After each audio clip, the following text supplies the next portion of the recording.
And we go. All right. Welcome back, fellow TFFL owners, to your weekly TFFL webcast. It is Wednesday, September 22nd, 2021. We are now squarely into to our 25th anniversary, our silver anniversary season. Lots to talk about tonight. We had a great weekend at the draft, everybody, and interesting start to the season already. Rich just sent out his week 2 commissioner report. Well done, Rich. In addition to the bonus material at the end, great recap of a lot of big headlines from week 2. I won't go through all of them, but it is worth noting. We'll get to panel intros in a second. Chief is not on here tonight, but his sponge fisherman, 128 points in week 2, second highest total ever. Might have slipped by some people if you weren't paying attention to Monday night when there wasn't a lot on the line in the TFFL. But the Aarons, Aaron Rodgers and Aaron Jones, huge night, 128 points in the end for the sponge fishermen. On the flip side of that, the Senators, real issues on defense to start the year. 0-2, having given up 97 and 128 points.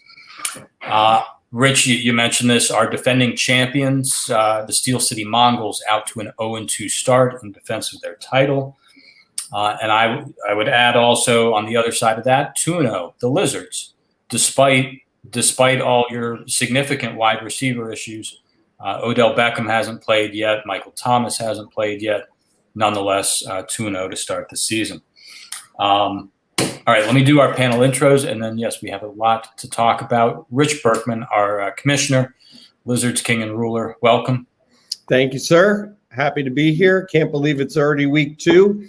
Enjoy it every week because they're going to go fast. And this week I got Willett is my Willett is my bourbon selection, and it already melted because we had a pre-talk, but I was hoping it was going to last. As we left the draft and Fats and I were hanging out, he had found and sent me a link to these individual pieces of ice, and one of them was shaped as the Millennium Falcon. Yeah. And I bought them. So that piece of ice was the Millennium Falcon about 15, 20 minutes ago, but now it's just maybe a wing of the Millennium Falcon. Nonetheless, nice. Couldn't be more excited to be here. Week 2, first webcast. We are off. Second year as commissioner. I'm looking forward to the rest of the season with everyone, and hopefully we have it a lot easier this year on the COVID front than we did last year. So great to be here. Excited about the season ahead. Our IT director, czar and CEO of the K-Wheels, Hank. Good evening, all. Happy to be here.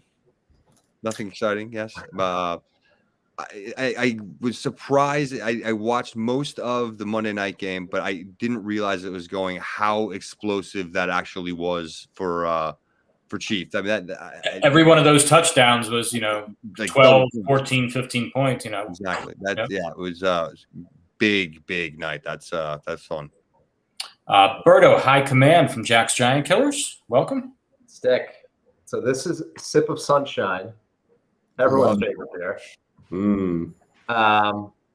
But yeah, the record, that was fun. That was between that, we were saying this in the pre-show, between rooting for Chief to break the record and the Manning broadcast kept me up for the entire Monday Night Football game with no fantasy implications for the Killers, which is not usual to stay up through the whole thing. So, Yep.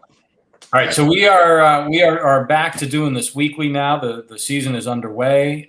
It is worth noting, absent tonight is our usual panelist, Chief from the Sponge Fisherman. He may pop in later on, hopefully with a trivia question for us. We'll probably be doing this usually on Wednesdays, but I think we're going to make sure we can get some Thursday night action in when Chief can join us. And of course, we're always looking for good guests. Whoever wants to come on next, let us know. So we're not going to move on to TFFL trivia quite yet, but again, hopefully we'll get a question popping in later. Hank, are you prepared with TFFL standings? Not really, but we got. It's fairly clear at this point. We got 3 teams that have unblemished records in the Killers, the Lizards, and the Hams. Yep. We have 3 teams who have yet to get into the right column in the Senators, the Mongols, and the Boba Fetts.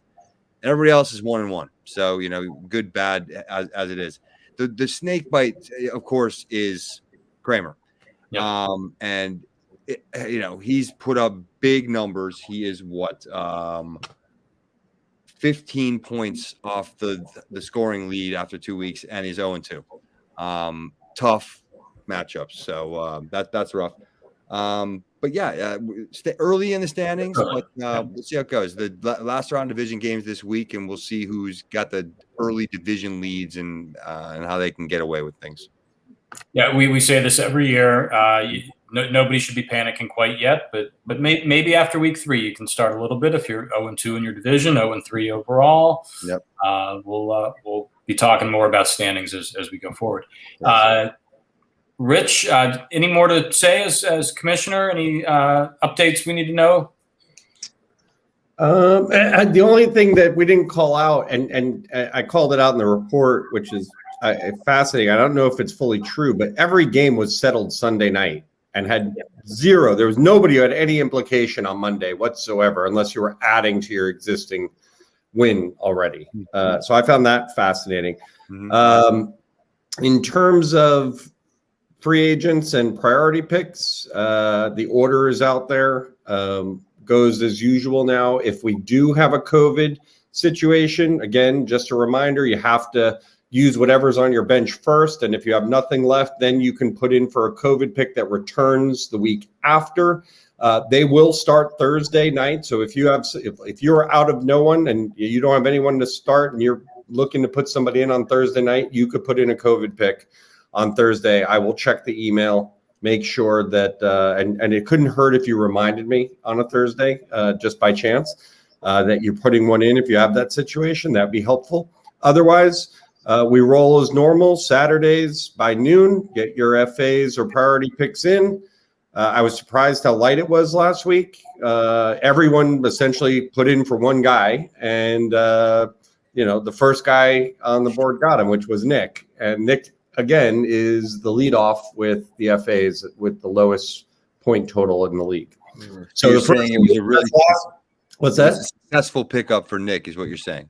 Yeah, it was a successful pickup for Nick. Yep. And everyone else put in for the same guy, thinking that maybe he wasn't going to use a priority pick, or if somebody in front of them wasn't. I was just laughing as I was going through the emails, going, "All right, priority pick, priority pick, priority pick." Anyway. The other important thing to note is that after this week, we return now, based on the new rules, to records defining the order of the FA priority pick. So the first 2 weeks is based on total points. After this week, it is just going to go by record followed by points to determine the order. Okay. I think that's all I have, Stick. Thank you. And thank you to Rich and to Berto for leading another great draft weekend. Rich, starting your second, not just starting, kind of in the middle already of your second season. You got about 4 months to go on the job, but I think all the big stuff is past you now. Really well done. Thank you, sir. It's been tremendously enjoyable, and it's the best league in the freaking world. That's right. With the best people in it. So it's easy when you have such great friends and good people to do it with. Indeed. All right, so let me start our roundtable chat. I just want to try to inject some more positive vibes into a lot of people around the league. The despair yes, that we heard from Michael Giovenco after Gus Edwards went. I'm like, my season is over already. Oh, my whole draft strategy is blown up. I'm going to have to invest for the future. Now, he was pacing around the deck. Hank, yeah. Week 1. Yep. Hate this game. I'm done with fantasy football. I freaking hate it. It's absolutely maddening, and you all know it. I care way too much about this stupid freaking game. And, meanwhile, the Hams are 2-0, if I'm correct. Yes. The K-Wheels bounced back with how many points in week 2? 95. A lot. Yep. Yeah. A lot. 156. It's going to be okay, people. It's going to be okay. I hope so. At least for a few days. Yes. Don't get too high. Don't get too low. Yeah. If you're 2-0, still think like you're 0-2, right? And Always. what moves can you make and what can you do? And as a segue into my next topic, I would point out it's not just early right now. It is earlier than it has ever been. We have a 14-game schedule this year, not a 13-game schedule. You have more time to make things up. It is very, very early. So let's talk. I don't think I've seen a lot of discussion. I haven't been on Discord, but so maybe I've missed something. Go ahead, Rich. Just one quick update. Mr. Karanos had texted us letting us know that he will email you a trivia question very shortly. All right. So you may be unable to make it based on other things he has going on at the moment, but just wanted to give you that update. I will keep an eye out. All right. I'm sure the league is anxiously awaiting trivia. So thank goodness. Okay, so we got a 14-game season. Right off the top of my head, I can remember Berto, his mantra every year we talk about this, just get to 8 wins. Maybe it's even just 7 wins in mini season, but get yourself to 8 wins and get your playoff spot. That kind of mindset maybe changes this year. I think 8 wins probably gets you in, whereas 7 wins probably got you in. 7 wins in a 14-game season probably doesn't get you in. Tell me a little bit just about your thoughts on the implications. I know Hank's been worried about, our records are going to change a little bit. And yeah, that's true. But in terms of your strategy, in terms of, again, thinking the long term, you now have an extra game to make up ground. What are you thinking? So I did think about that the other day, and I came to the conclusion that nothing changes other than maybe the one thing I thought of was the waiver picks. And maybe that's who knows. Maybe that's why as many didn't go in. You could say that there wasn't a lot of guys there that you pick, but maybe just extending that out a little bit. Not being as, not willing to throw one out for, someone that you're really not enthused about. So that's the only thing I could come up with. Bill and I actually chatted about that on email. We extended the number of games, but we did not extend the volume of free agent picks you can make. And yeah, maybe people were being smart and starting to conserve them already. Maybe a topic of discussion next year, whether we need to add another free agent pick to accommodate the extra game. You know what? I'm sorry. So I was just going to say that is such a it's such a cool thing about our league. I agree. Because I talk to other people in other leagues, and it's like, oh, just put in a waiver pick, and I put in 10 on Wednesday night, and the thing's running. And I'm in a couple other leagues, right? And it's not great. Like, and I explain to people the strategic use of our waiver picks is awesome. Like that is a really cool thing, and trading them, and you can trade them in other leagues too, but the fact that you really got to think about when you're going to use it and be judicious with them and all that is a very cool thing. Definitely. It makes our draft more important too. Yeah, right. For sure. Yet another great fact of the greatest league in the world. So again, I think it would be fine to have a debate, relatively speaking, for the extra pick. But more importantly, one thing we didn't address too, which I think we should, and it may not be too late, is pushing out the deadline a week for when free agents can no longer be put forward. Yeah, right. It's week 11 right now, right? Is it week 11, something like that? Yeah. And then they're off until the playoffs start, and then the people in the playoffs get to have. Is that?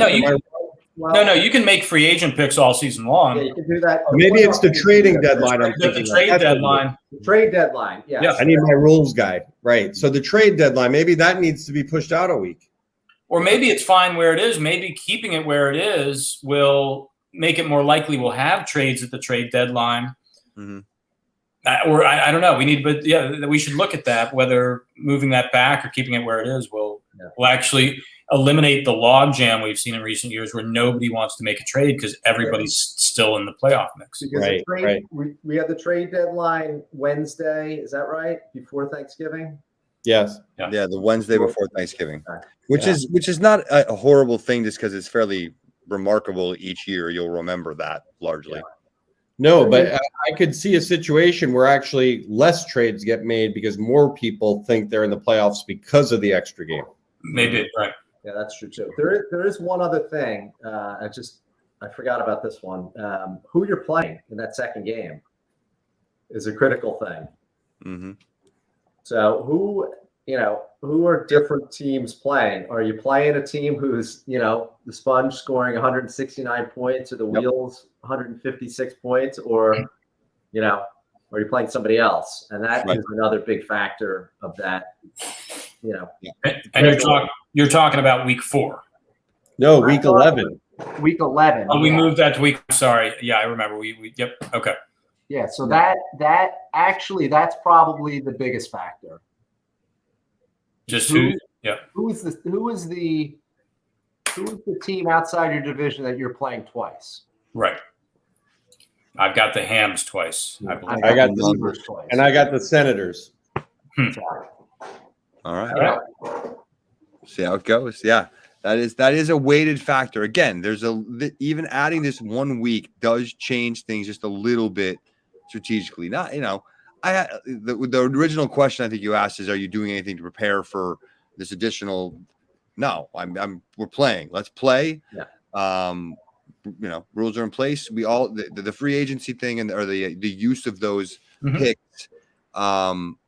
I think we all protect them as possible, and we all try to be very strategic in when and where we use them, and you have to be. And making them transportable and making them tradable as an asset, I think, is helps that whole process move along. So, yeah, I think it's good. All right, lightning poll here. You get to 8 wins. Do you think you're in? Yes. Yeah. 7 wins. Is it any better than 50-50? No, it's 50-50. At best, I think. Yeah. Yeah, probably at best. I don't know. Didn't we have a team or two not all that long ago that had a losing, like 6 and 7, making the playoffs? Yeah. I think last year the Aliens did. So 7 and 7, I think, will happen. I don't think that's crazy for somebody, but I think most teams that go 7 and 7, you might be missing out on the wild card. I agree. All right, we got a lot of draft topics to talk about. I think we'll kind of space this out over the next few weeks. We talked about this leading up to the draft. We knew this was going to be a fascinating first round. A lot of great talent on the board this year. Again, the term generational talent kept getting used about a lot of different guys in this draft, from Trevor Lawrence at quarterback to Kyle Pitts at tight end, to receivers in Jamar Chase and Devontae Smith, who kind of fell into that category. And here's what I want to talk about, and it may be a little, I don't mean to pick on Rich, but you're going to have to engage in this conversation, Rich. But the big issue in this draft, to me, the big topic, was teams passing on some of that generational talent for positional need. For Trey Sermon at number 4, for Ramondre Stevenson at number 5 in particular. And it's super freaking early, but the gut answer is, oh my God, wouldn't you rather have Jamar Chase? This kind of falls into the topic we've discussed before of, keeping or acquiring running backs at every cost. Rich, tell us about your thought process there. You were trying to sell us all on Jamar Chase, presumably. I still think Jamar Chase is a tremendous talent. Mm-hmm. He just wasn't the talent that the Lizards needed, based on the complexion of our team. And you could say, well, pick the best player on the board, and maybe some people would think he is, but I didn't want to invest that much in Cincinnati, and I really didn't want to have Mixon, who's still young and I like, and I think he did a fine job week 1, okay week 2, but the bottom line is I didn't. Devontae Smith was actually on my mind more than Jamar Chase, and then I just kept saying to myself that I really felt like in the long run, Sermon is going to be the guy. He is talented enough to have push them up to number 3 to pick them, to the third round to get them. I think the having Elijah Mitchell in there was a surprise to everyone, including every fantasy pundit in the world. But I also don't think it's a big deal. Now you see all 4 of them are freaking hurt. And right now, Sermon looks like he's in the best shape to get back out there once he clears the concussion protocol. And he's probably physically the most healthy of the bunch. So I feel pretty good about that. And everything I saw of that guy on tape, I think he fits that scheme. He fits that, run first offense in the 49ers. And hopefully they got all the injuries out of the way and he'll be good to go for quite some time. So anyway, I did put more stock in the running back side of things than I did the receivers. I do feel like I can get the equivalent of a Jamar Chase in other rounds and with other players, 7 to 12 touchdowns in a season. It varies and there's lots of variables with it. And I just felt the running back was more valuable at that 4 spot. Especially based on my history of finding good talent at receiver, the Michael Thomases, the Evans of the world, the OBJs, the 2 that I have now. No, I'm not sneezing on the fact that I got Deontay Johnson in the 2nd round, and I think he's quite talented, and I'm pretty happy with that. Yep. And you're counting on at least 10 touchdowns from Robert Tonyan too, right? We have a bet on that to that extent. He's already got one. He's already got one down to 9. We'll see how it goes. Down to 9. Yeah. Berto, I think you were pretty excited to see Jamar Chase fall to you at 6. Yeah, I was thrilled. I don't, it was more, I knew Sermon was going to go to somebody there. Stevenson, and I think you were probably going to get their stick, was the real surprise. When Nick picked Stevenson, I, sat up in my chair like, oh, fuck. But I was thrilled to get Chase. And he looks great so far, but so does Devonta, and it was either going to be one of those 2 guys anyway. Right. They both look really good, and they're both probably going to be, 2 very good receivers in the league for a while. So I was getting one of those 2 guys anyway. But when it came down to Chase was available there, I had him ranked higher, and I had to pull the trigger on him, right? But I didn't think he'd be there. So, but you're another guy who's kind of in this mix. You and I had been talking a lot leading up to the draft. If Sermon had been there at 6, you would have taken him probably. Well, I don't know about that. Okay. I maybe not. It was Phil. I was still thinking about that. I knew he was going to go, so I don't know. I didn't. I was, if you'd held the gun to my head, I would have said Sermon would go in the top 5 before Chase. Maybe I thought they both would go, right? I thought Chase would be, 4 or 5, and Sermon would be 4 or 5. Yeah. But I thought they would both go, but I don't know. I didn't. I was still kind of thinking about it, even in the draft day, if that were to happen. But I didn't think that there was really any possibility that he would be there. So, it was going to be Devonta all the way. So, yeah. Not a single person who I spoke with prior to us picking, who I mentioned Sermon to. Almost everybody said that makes perfect sense. I totally get it. That's it. And that's how I felt. Yeah, no problem with that pick. No, Sermon was definitely going to go. We talked about that. He, Nick, I think was really kind of crushed that he wasn't there at 5. I mean, if you look back at some of the mock drafts we did, I think all along I just saw 7 top talents, and it wasn't that I didn't like Sermon, it wasn't that I didn't like Ramondre Stevenson is my kind of big back. Brandon Jacobs kind of got he would have been great even 8, 9, 10 in the first round. But at number 5, I think you're passing on a receiver there that 10, 15 years from now might still be a keeper for you. And 15 is a stretch.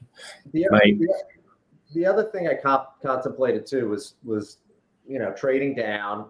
I talked to the Hams and the Fats a little bit, and maybe when it got to my pick at 6, I should have pulled the trigger on something, because I could have, but I'm thrilled with Chase, so I'm not even going to go there. But if I could have gotten some really good value and gotten Devonta Smith at 9, man, that's great. But it doesn't matter, because I'm very happy with Chase. So as you should be. You should be. But he looks great. But right. It's kind of one of those things, though. Like that getting that guy at 9, I think was a steal for the Fats too. Not to say that Waddle isn't going to be, a good player, has a lot of potential. Trevor Lawrence, I still do question a little bit at 7, but I get it. And then Ramondre is a question mark at 5, but yep.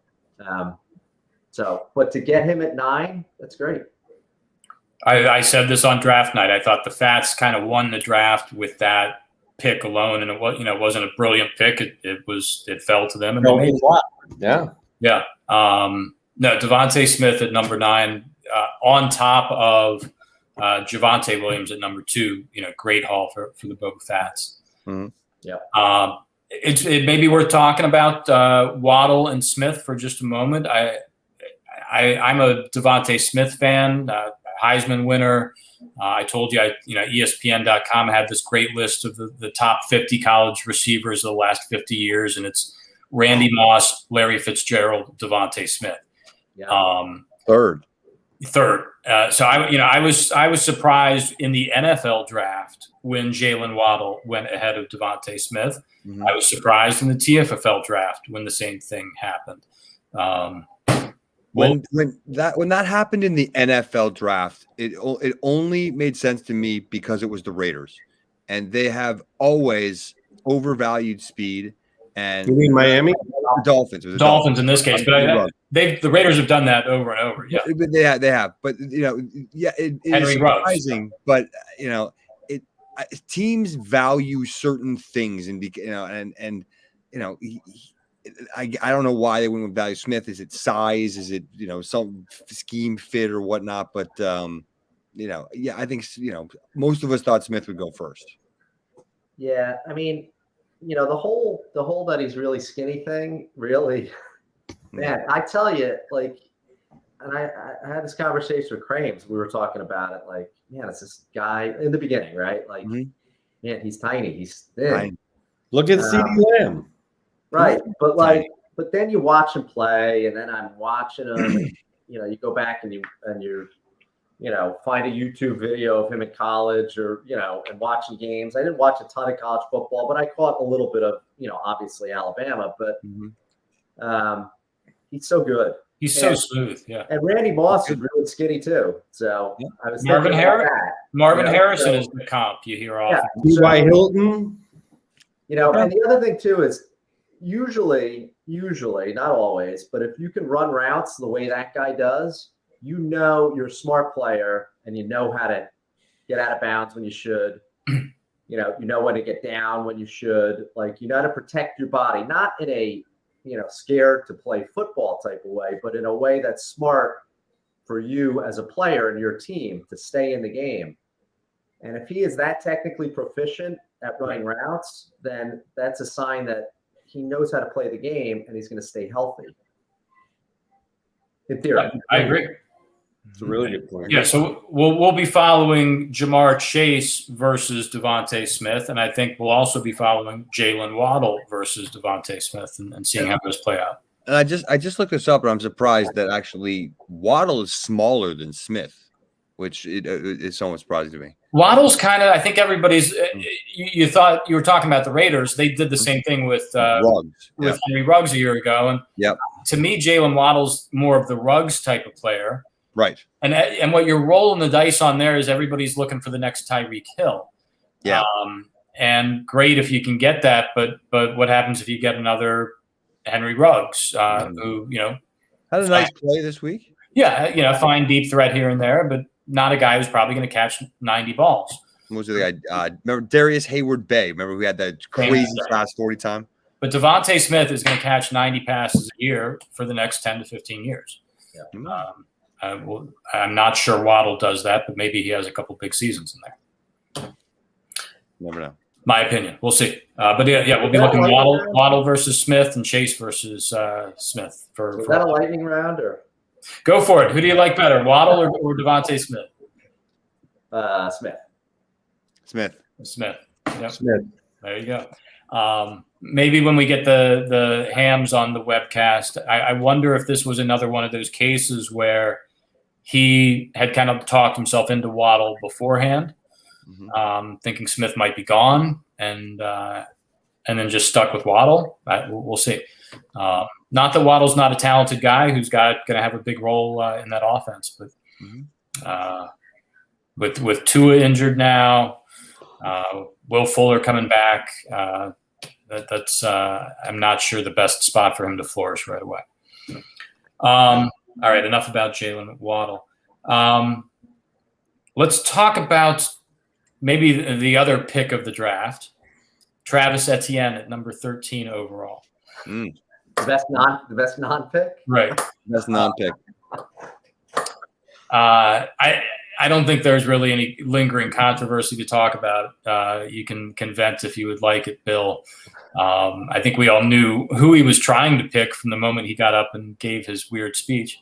But I think kind of overlooked in this, is the fact that the Beavers walked away with the two top running back prospects in this draft.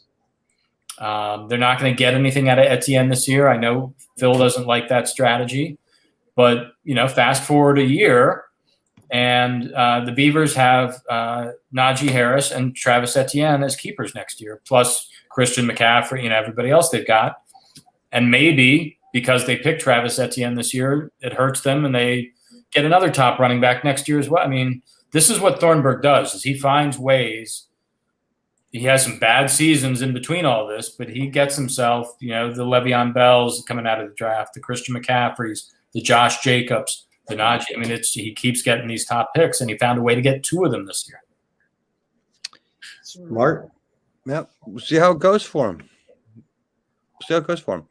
Yeah. I would just add that, he has the beauty of what he did was, sure, it might look like he passed on something early that he could have used this year. But if he felt like he already had his starters in there for the most part and got Najee, and he was feeling good about whatever he had with the rest of the team, he has an amazing trade bait to try to move up in the draft. If Etienne truly comes back and he's looking good in the offseason, he doesn't have to declare his keeper till a week before. We'll see what happens if he's in camp, and he's in a great position to say, I now have something I could trade for number one pick, maybe, or I keep him, and he ends up on my team, and you do have three number ones that he has there, right? I mean, whether he keeps them or trade, I don't think it was such a bad deal. It was what, the third round? Did he grab top of the second round? Top overall. Yeah, maybe a little early, but all the power to him if that's how he wanted to play it. Just like Phil said, we'll see. It's acquiring talent. I get it. And I don't like it, but yeah, looks good on you though. To me, it's fine for the Beavers. I don't know. You're gonna pick a guy 13th overall that's not gonna help your team this year. Now you could say, all right, if you have the 13th pick in theory, and you have the first and the 13th pick, you're not a great team, or you weren't a great team last year. However, I think in the Beavers case, adding Najee and the team he already had there, maybe the quarterback situation a little dicey, but there's a lot of talent there. And why not get a guy that can help you now? And I don't know. I don't like it, but that's just me. Now, here's a question. Do you think he would have gone in that round had he not been taken by Bill? And I know the answer to that. The aliens would have taken him, and you can disagree with me. The aliens, I think, would have been a much better. The aliens need to rebuild their running back core. Teams that And I didn't pick a running back in the first round. Etienne would have been a guy I would have been very excited and maybe pair him with Trevor Lawrence long term. No, we're going to compare him with Latavius Murray is who we're going to compare him with because that's who you took. Yes, that is right. Yeah. But in answer to Rich's question, I would have taken him, and I'm forgetting who else. I think it was the Mongols said they would have taken him at the end of the second round. He would have gone in the second round for sure. All right, let's stick with the Beavers real quick because one other topic I want to bring up, and it kind of Wait, I just have one quick question. So would you guys have been okay if that was the alien strategy or the Mongol strategy to take Etienne? I still don't like it. I guess I like it a little bit better, but not too much. Yeah, I mean, I understand more so why Stick would do it. I mean, but like you just said, the Beavers have got McCaffrey, Josh Jacobs. They had Aaron Rodgers and let him, decide to make the move for Tua, or when, whatever that was, right? That was last year. Yeah. Yeah. So that's questionable. I think that there's a couple of questionable moves that you could look at there. Getting ATN could prove to be brilliant. You never know. We'll see how it plays out. Not a move I'd have made, but me neither. I've said many things in this webcast. Oh, damn it! Why did I say that? Mm-hmm. Josh Allen. There we go. Yep. Right. Well, we all have those, Berto. Don't feel too bad. So he may be brilliant from this. I'm just saying I wouldn't do it, but I wouldn't either. And in retrospect, I'm actually glad the way it turned out for me because I think Cam Akers, 7 rounds later in the 8th or 9th round, same thing, is the same thing, but a much better draft value, obviously. Yes, tremendous. Yes, you can look at their injuries and say, and I acknowledge this, an Achilles is not a great injury a running back should be coming back from. And to Bill's draft day speech, a Liz Frank foot injury is something Etienne can be completely healed from in a year. So I get it, but yeah, I was pleased to come away with the same type of player, a potential, young stud running back. You just need to wait a year on in the 8th round as opposed to the top of the 2nd. Yep. Let me go back to the Beavers. You guys all were almost kind of getting to the topic I want to bring up, which is Tua. Forget Etienne and what you think about that. I understand kind of the high upside that still exists for Tua. I get that the Dolphins kind of seem like an on the rise team. I drafted Tua last year. I get that. What a terrible, terrible keeper. I mean, worse than Tony Pollard. I don't care. Worse than any other keeper. You have kept a quarterback who, frankly, was, probably ranked as the number 18 quarterback coming into this. Was just not anywhere near the top 10 quarterback status you want to be investing a keeper spot on.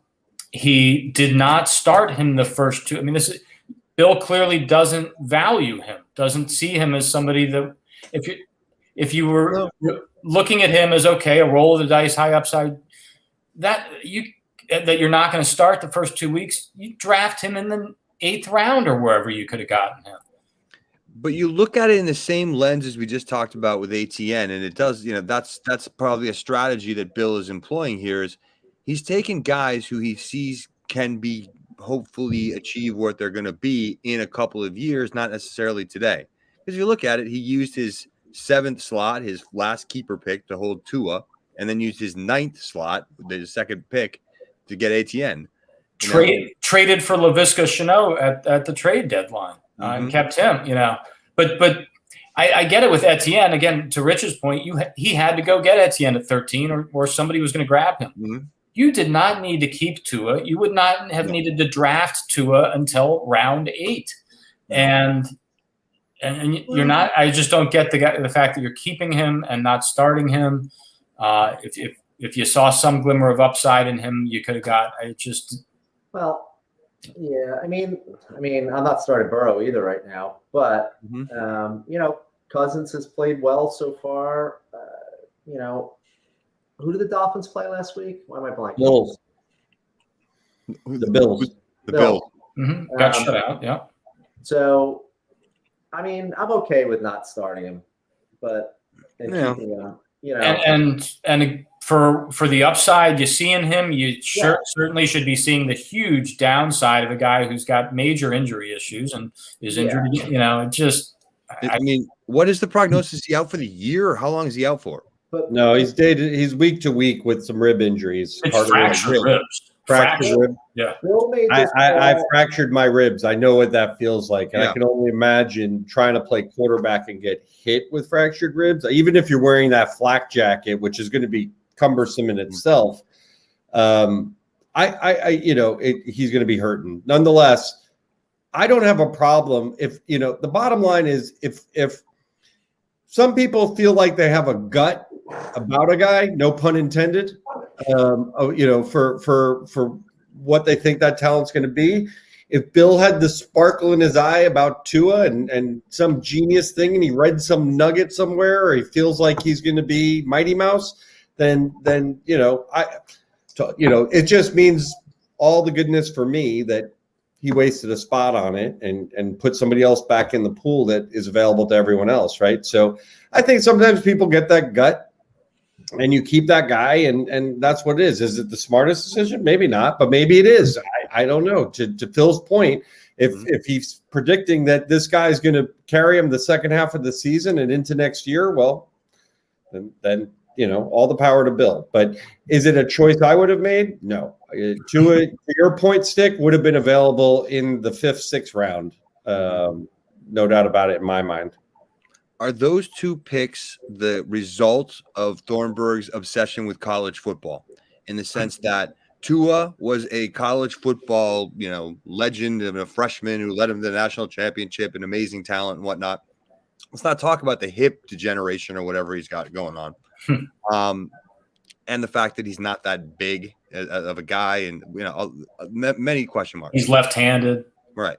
ATN, for example, great college career at Clemson. Let's see how that translates. He's, he probably will be just fine in his recovery and be a fine back. Again, you're using the 13th pick overall in the draft, using a keeper slot before you ever get anything out of him next year. So that's a strategy that, go ahead, Thornburg. I think you should deploy it often. Bill, and I can't believe I'm going to say this, but Bill is patient in a way with guys that maybe some of us are not. And Bill is patient. I never thought I'd say that sentence, but Michael Turner. Remember? But he made the decision with Aaron Rodgers when he traded him that Tua is my guy, and he's going to give him. I think maybe he didn't play it out in his head like this, but subconsciously was like, this is the guy I'm going with, and I'm giving this guy some time and a long leash to see what happens. And that's what he's doing here. And part of that long leash had to be keeping him this year.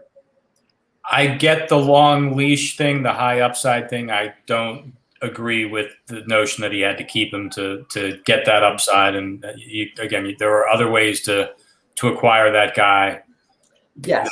Yeah. So I think, and that's true too, right? Like he, was like, where am I going to, I'm sure he was looking at the draft and said, if I don't keep him, well, maybe he probably wasn't, because I think he was committed that he was keeping him. I think that's right.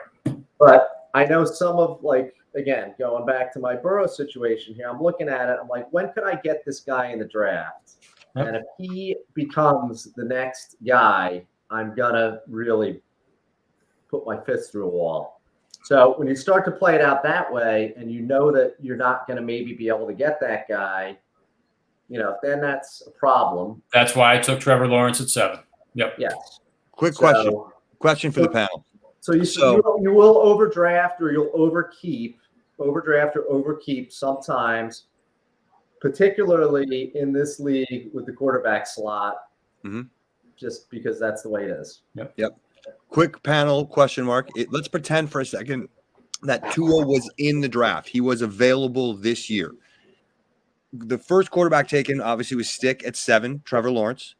The second quarterback taken was me at 15 with Justin Fields.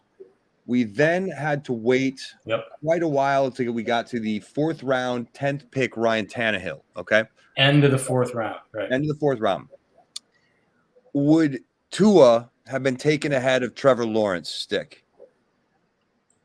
No, you would not have taken him. No, I was not going to take Tua over Justin Fields. I am not sure that anyone would have taken a quarterback, before Ryan Tannehill was taken, if Tua were in the pool. Which means Bill could have gotten him in the third round if he wanted. Yes. If he really wanted. Yes. Yeah. Who would have Bill kept instead? Well, that's a whole nother. I mean, I think the argument there is he would have had to go trade for somebody else. He did not have any good keepers, other keepers. So another variable that plays into why he did keep him, though, from a future standpoint. So again, that's why I have no problem with. He sees something special. It's his situation. That's how it is. And Berto makes a good point. You reach for certain things to fill your team or in the right time based on your need. And you might jump. I mean, some people might like a certain guy and really just want that guy on their team and go up a round or two to get him. All right, let's move on from Bill. Transition. We'll stay on quarterbacks, though. One thing I want to flag from this draft, we don't need to talk a lot about it tonight, but let's keep an eye on it. The K-Wheels with a fairly bold draft strategy. As Phil just outlined, I don't want to say overspent because I agree with where you took Justin Fields. I think if that was your guy, just as where I took Trevor Lawrence at 7, go get him as soon as you can. Because there was a chance somebody else would have taken Fields high up there. But you took Fields at 15 overall in the second round. You took Trey Lance. Way later, like 11, or not even 11th, but like 9th, something like that. Hold on, I'll get you an answer on this one. It's the 6th round, actually. Which was which was a very late pick for me. You had so many picks early on after the 7th round. So I got him way late, considering the relative of the pick. And worth reminding everybody that part of the strategy, first off, was going out and getting Tom Brady via trade and keeping him. And he has delivered the first 2 weeks, of course. Yep. This strategy now plays out perfectly. Let Brady keep doing what he's doing. Figure out whether Fields or Lance is a future stud. I think people were a little surprised by all of that, but it looks like it's working out great so far. Well, like you said, I mean, quarterback, I think we both overvalue it in some contexts, but we also undervalue it in others, especially in our league in the different dynamic. If you get a guy you can put in there for a decade, huge, and having that piece of the puzzle taken care of, which is why I know wanted Trevor Lawrence, which is Mongols with Josh Allen or locking him into a lifetime contract with the Mongols. Yes, I know Berto has done very well with, flexing quarterbacks from week to week and juggling different guys. But Coronos won a Pac Bowl doing that. Exactly. So, there are plenty of examples that way. I guess I am of the school of thought, and obviously you can see how successful it's been for me, that having a stable, reliable quarterback really solves a lot of problems for your team.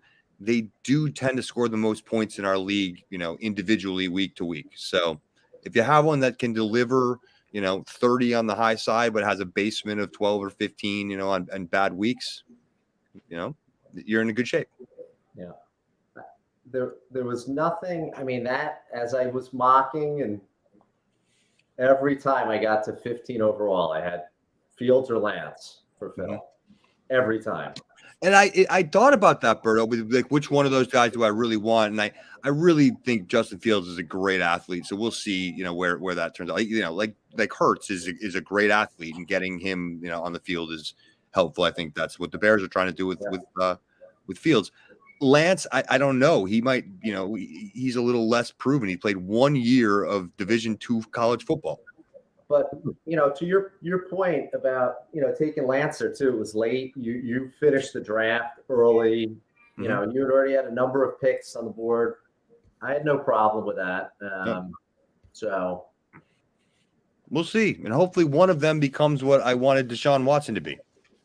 So. Yep. But that's the good, and that's, when I made that trade with Phil, and I said, this allows him to take one of these young guys. Yep. And, So Yep. Phil had the extra picks early in the draft to do that. And I don't know if somebody else would have taken Fields in the second or third round, but I think the potential was there. So go spend that pick and get the guy you want. You know what also made it easier for me, at least at that moment, is right before I took Justin Fields, the pick before was Devin Singletary. Had Devin Singletary been there, I probably would have rolled the dice that I could still get Fields, 5 picks later, which, I think I'm pretty confident he still would have been there. But when Singletary went to the Fats, I'm like, well, I'm taking Fields. Yep. All right. So we're 50 minutes in. Let's start to wrap up. I'm excited to go ahead, Rich. Do you have a trivia question? I am excited to tell you I have a trivia question in hand from Chief. You'll have to trust me. I also saw in my inbox that there's an answer. I have not opened that, and I can't see it right now. I've only got the question open in front of me. Okay. It's a draft-oriented question. It's a perfect way to wrap up our conversation here. Before I ask it, let's agree. It involves thinking about players taken in our first round. Let's agree. Are we going to be able to look at our draft trackers or not? I don't know. It depends on the question, I suppose. All right. Let me ask the question, and if I need to turn over my draft tracker, I will. Turn it over for now. I'll shut it. All right. Shut it for now. Okay. I've got mine turned over for now. All right. 11 non-quarterbacks. Basically everybody but Trevor Lawrence. 11 non-quarterbacks were taken in the first round of the TFFL draft. Which of those 11 has scored the most fantasy points through 2 weeks? Oh, for Christ's sake. And which of those 11 has scored the fewest? All right, so I know. Oh, that's okay. I think the fewest I got. Let's not use our draft trackers. I think part of draft trackers are off. You're going to get 2 points for correctly guessing the person with the most. You're going to get 1 point for correctly guessing the person with the least. I'll give us all like 15 seconds here, but wait, I need something to write on. I don't even have something to write on. Get paper. All right, I have a receipt, I think. All right. Okay. All right. Let's see. So I got it. All right.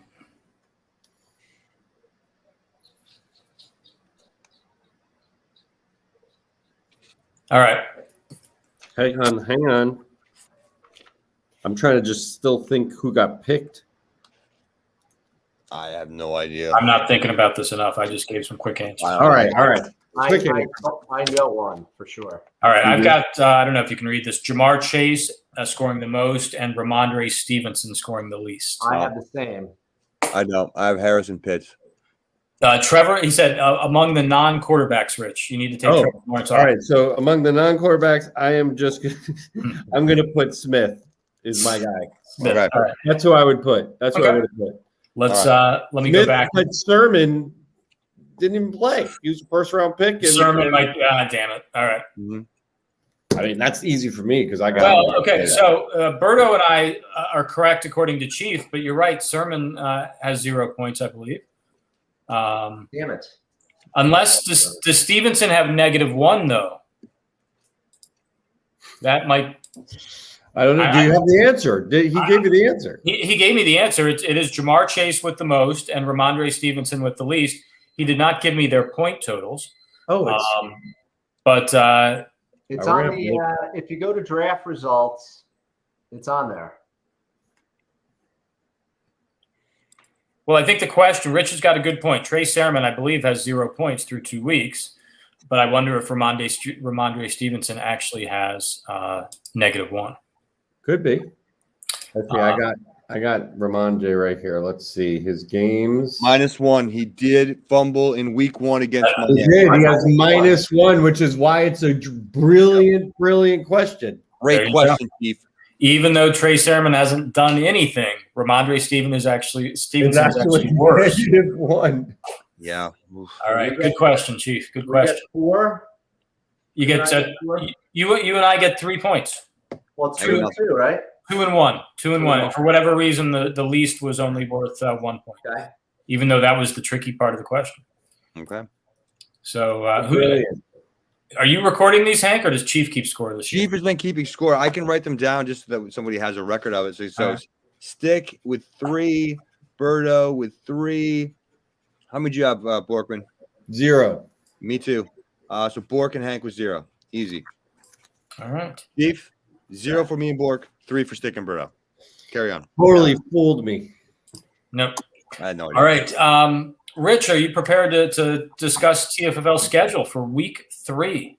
Looking ahead now. I sure am. I could absolutely discuss the schedule. We right. have on deck. Hang on one sec. I got to switch from my schedule to the full schedule. I had my schedule there. Of course. Hang on. So week 3, we have the Beavers playing at the Devils. We have the Boba Fats coming to meet the Aliens. There's a barn burner for you right there. That ought to be a good one. Fats need it. I should be worried because we have the Sponge visiting the Lizards. We have the Packers of Amsterdam, not the ones just mentioned of the Sponge, visiting the Mongols. So the Amsterdam Packers Mongols. We have the Wheels and the Giant Killers. Here we go. Yep. Right on the webcast. Let's get some track going. And then the Hams and the Senators bring us home. So many big games. Starting with those last 2 you mentioned, the Hams, if they could get out to 3-0 with their 2 division wins, the poor Senators could get buried at 0-3, despite scoring pretty well to start the year. We have all these division games. That's what makes it great. But Giant Killers and K-Wheels. Giant Killers trying to get out to 3-0. K-Wheels trying not to bury themselves in more despair. Big games. Not to. Yeah. It already looks like Stick has popped in Pollard. Not going to make that mistake again. Well, I don't want to think of that as a mistake. Okay, maybe not a mistake, but but yes, Tony Pollard has earned the right to be in my starting lineup, no doubt. He is. Yeah. I don't want to get into a big discussion about it now. We may be able to talk more about Tony Pollard in the future, but I think that is really kind of a fascinating thing that has happened there. That is now a two-headed backfield. Zeke Elliott, I think, loses a lot of value if they're going to keep using Pollard like that. That would just be terrible if the Packers had one of their running backs, kind of compromised. Berto, you think that's pretty bad?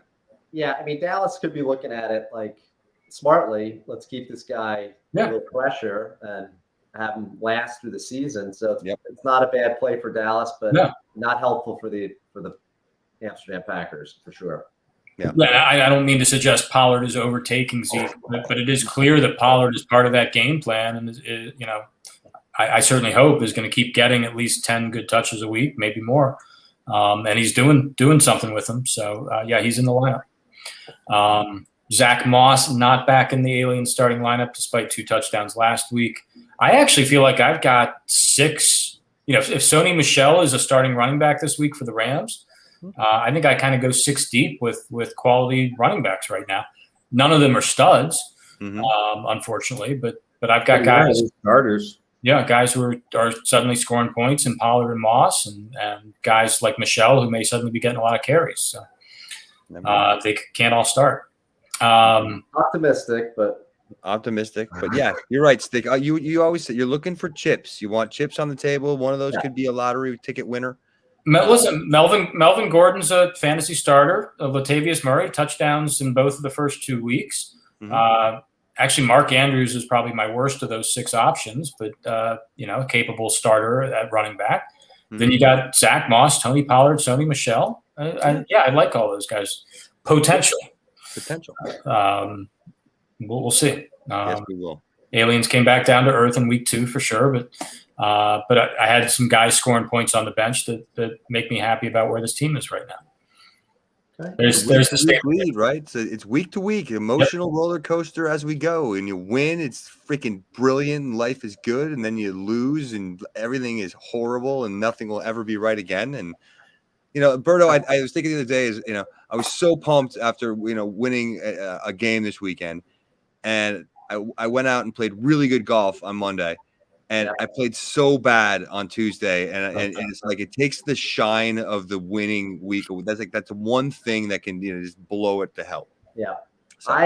I was mad on Sunday. I'm like, God damn it, team didn't do anything, and I was watching. Jack and I were watching all the games, and I was so excited to sit down and watch the games. And then by like 4:30, I'm just getting more and more pissed off. And then I just went to the driving range and I hit a bucket of balls. And I'm like, I'm gonna lose. This sucks. It's out. I was at the bottom. I was at the valley of the emotions. And then I get back in the car and I'm like, oh, Chris Carson fell in the end zone 2 times. I'm like, hold on a second. And I'm checking. I got a chance. Let me wait a I second. was going back up a little bit. And then I'm watching the game and Russell Wilson has a bomb and Zeke scored or somebody else scored and I was back down. And I'm like, damn it, it's just ruining my day. Like I'm up and down. And to the point where I was like, Sunday, I was like, there's no way I can win this game. Like Tyreek is going to go nuts. And to see him get bottled up, that was just something. I was the same thing with when Dak Prescott did nothing. Then Latavius Murray goes into the end zone early on Sunday night. I was like, oh God. Yeah. Oh Jesus. I was actually kind of pleased to see Tunyon score a touchdown on Monday night and just extend the point total. Made you feel a little better. I get that way too. When I go, all right, well, I definitely lost. Right. But yeah, I was kicking myself going, Graham Gano, 21 points on the bench. You just, Sunday night when you've either won the game or it's out of reach, or even if you win on Monday, man, you just get a great night's sleep. You go to bed, like you'd lose, and God, it just gnaws at me before I go to sleep. And waking up and realize, oh fuck, I lost yesterday. I lost last night. Damn it, I forgot that for 6 hours while I was sleeping. Right. And the worst, by the way, is when you made that one decision that you were going between and you made the wrong call versus the right call. I cover this in the report this week. It gnaws at you incessantly for like, how did I make that call? Why did I make that call? What was I thinking? Yeah, I know. Right. All right, guys. Well, best of luck to everybody here in week 3. It kicks off tomorrow, of course. Fantasy is on. Yep. Big week for everybody. We'll start talking about the standings a little bit more next week, and hopefully might see Chief next week. But thank you for the trivia question, Chief. Again, good luck to everybody in week 3. Take care, and we'll see you back here next week. All right, no smack talk, Berto. I'm coming this weekend. Killers are going to put up a big number this week. Jalen Hurts, huge number. I wish you luck, but not really. We may talk about Jalen Hurts as a topic soon. May need That's to. the luck to the wheels. Maybe it'll end up the game of the week. I hope you're the second highest scoring team this week. And that would almost make me happy, but unless you're behind me, it doesn't. So, good luck to all TFFL teams. Right. Good night. Good luck. Good night. Good night.